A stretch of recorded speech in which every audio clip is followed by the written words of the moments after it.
Hello students, JEE advance की answer की आ गई है। और बहुत सारे बच्चे जो हैं जो दो क्वेश्चंस जो केमिस्ट्री में बोनस हो सकते हैं, उसको लेके परेशान हैं एक्चुअली। लगातार मुझे मैसेज भी कर रहे हैं वो। और जिनके आंसर सही हैं वो भी परेशान हैं, और जिनके आंसर्स गलत हैं वो भी परेशान हैं। कई पूछ रहे हैं तो जिनके आंसर सही हो गए हैं तो पूछ रहे हैं क्या फिर उन्हें इससे लॉस होगा क्या, जो कट ऑफ है वो ऊपर जाएगा। तो हाँ, चेंजेस होंगे अगर जो क्वेश्चंस हैं उनको बोनस की तरह कंसीडर किया जाता है तो। लेकिन जो दो क्वेश्चंस है उनमें एक है जो थोड़ा सा कंट्रोवर्शियल है। दूसरे के लिए हम बोल सकते हैं कि शायद वो उसको चेंज नहीं करेंगे। लेट्स सी वो दो क्वेश्चंस कौन से हैं। पेपर वन का जो क्वेश्चन नंबर 7 है, अगर आप देखो, इसमें एक तो लिखा हुआ है in the given reaction scheme P is a phenyl alkyl ether. अब जैसे इसमें ही छोटी सी चीज अगर आप देखो, लिखा हुआ है फिनाइल एल्काइल ईथर, है ना।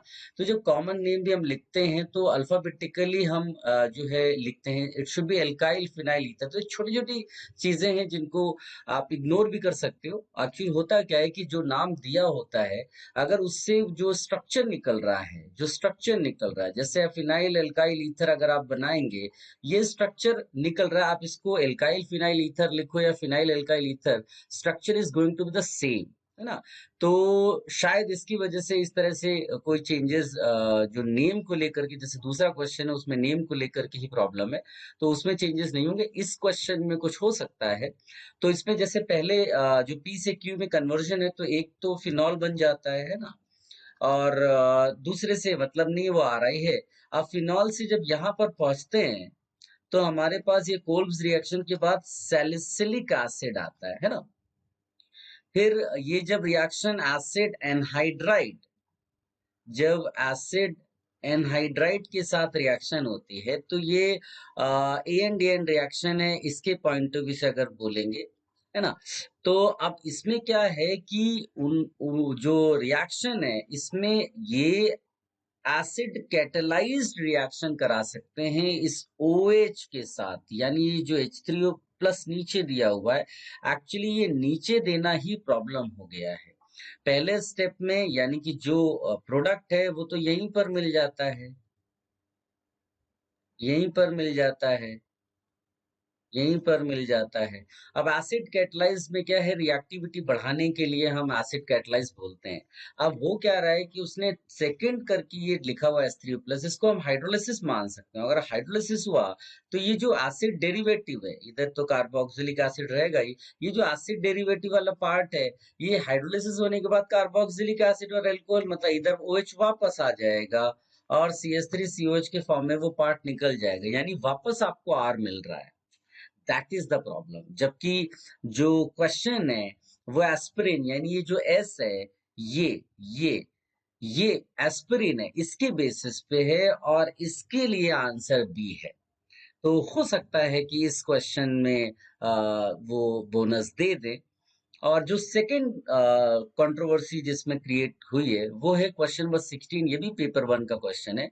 अब इसमें क्या है कि अगर आप जैसे ये नेम दिया हुआ 1 ब्रोमो 2 इथाइल पेंटेन, अगर इसको आप ड्रॉ करोगे, पेंटेन आपने लिखा मतलब 5 कार्बन एटम्स बनाए, और 1 पर ब्रोमो आप लगा देते हैं और 2 पे इथाइल है, तो ये हो गया CH2CH3। तो यहाँ पर CH2CH CH2CH2CH3। अब इसमें कोई भी फंक्शनल ग्रुप तो ऐसा सच प्रेजेंट नहीं है, Br सब्स्टिट्यूएंट रहता है, तो ये एक्चुअली ब्रोमोमिथाइल हो गया हमारे लिए। और लॉन्गेस्ट चेन ये हो गई, तो इसका जो नेम एक्चुअली में लिखना चाहिए वो 1 2 3 4 5 6, तो ये हो गया आपका 3 ब्रोमोमिथाइल हेक्सेन। बट दिया क्या है, 1 bromo 2 ethyl pentane, right. But फिर वही चीज है कि जो गिवन स्ट्रक्चर, गिवन नेम है, उससे जो स्ट्रक्चर मिल रहा है, वो हमारा जो प्रिफर्ड IUPAC नेम है उससे भी वही स्ट्रक्चर मिल रहा है। तो यहाँ पर मेरे ख्याल से बोनस नहीं देंगे वो। और जो एक कंपाउंड है उसके कई सारे IUPAC नेम इस तरह से मिल सकते हैं, बट प्रिफर्ड वन जो है वो रूल के अकॉर्डिंगली जो लिखा गया है। इट्स लाइक कि घर पे जैसे मान लीजिए मम्मी पापा आपको चिंटू बुला रहे हैं और स्कूल का नाम रोहन है, तो अब इसमें क्या है कि चिंटू और रोहन दोनों आप ही रिप्रेजेंट करते हो नेम्स को। तो इसी तरह से यहाँ पर भी ये कंसीडर किया जा सकता है, तो बिकॉज स्ट्रक्चरली आपको वो सेम चीज मिल रही है, तो आई डोंट थिंक कि यहाँ पर वो बोनस देंगे। और अगर मिल गया तो ठीक, अगर एज बोनस दोनों क्वेश्चंस में मिलते हैं तो अकॉर्डिंगली जो मैंने जो एक्सपेक्टेड रैंक और मार्क्स का जो एनालिसिस किया है उसमें चेंजेस हो जाएंगे। चलो देखते हैं, लेट्स सी।